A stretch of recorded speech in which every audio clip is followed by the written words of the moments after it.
অবু অনেক তো হলো গোশ খাওয়া, আসুন না এখন একটু মুখের রুচি ফিরাই।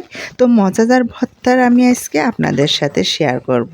অনেকেই এই ভর্তার রেসিপিটি বানিয়ে খেলে বারবার খেতে চাইবেন। কুরবানি মানেই খাওন আর খাওন। এছাড়াও আমাদের এখানে প্রতিবেশীর মেয়ের বিয়ে হয়েছে, দাওয়াত ছিল, প্রচুর মাংস খেয়েছি এবার।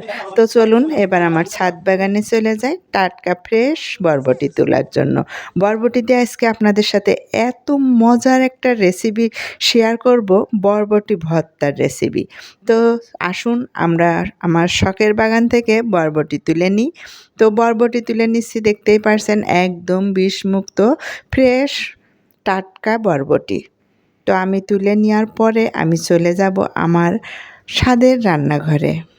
তো আমার শখের ছাদ বাগান থেকে দেখতেই পারছেন কতগুলো ফ্রেশ বরবটি তুলে নিয়েছি। এখন আমার স্বাদের রান্নাঘরে চলে আসলাম, ছোট ছোট টুকরো করে কেটে নিচ্ছি একদম ফ্রেশ টাটকা বরবটি ভর্তার রেসিপি। আজকে একবার দেখে বানিয়ে খেয়ে দেখবেন, আপনার মুখে লেগে থাকবে, জাস্ট লেগে থাকবে। ছোট ছোট টুকরো করে কেটে নিয়ে ধুয়ে নিচ্ছি।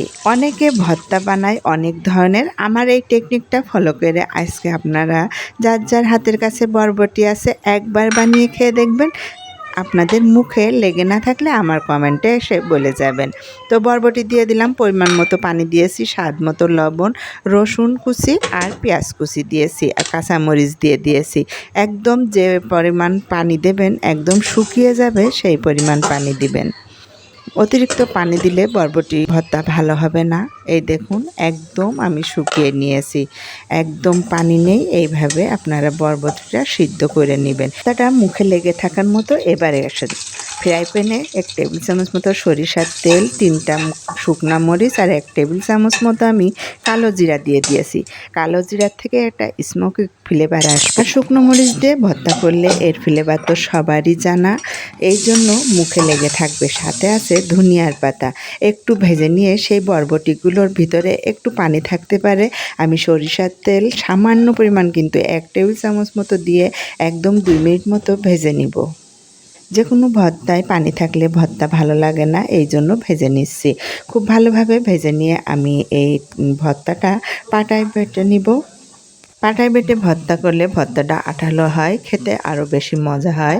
এই যে বরবটি ঢেলে নিলাম, ঢেলে নিয়ে বেটে নিচ্ছি। তো একটু ঠান্ডা হলে কিন্তু বেটে নিচ্ছি, অতিরিক্ত গরম থাকা অবস্থায় বাটার কোনো দরকার নেই, ঠান্ডা করে বেটে নিব। তো ভর্তাটা এত এত মজার ছিল, না খেলে বুঝতে পারবেন না। এখন তুলে নিচ্ছি একটা বাটিতে।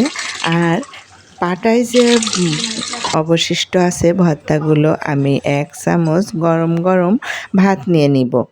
এইভাবে একবার বাসায় খেয়ে দেখবেন। তার আগে একটু সরিষার তেল মিশিয়ে নিলাম, ভর্তার উপরে দিয়ে দিলাম। তো খুবই মজার ছিল আলহামদুলিল্লাহ আজকের রেসিপিটি, বরবটি ভর্তা। তো সবাই ভালো থাকবেন, এইভাবে বানিয়ে খাবেন। আল্লাহ হাফেজ।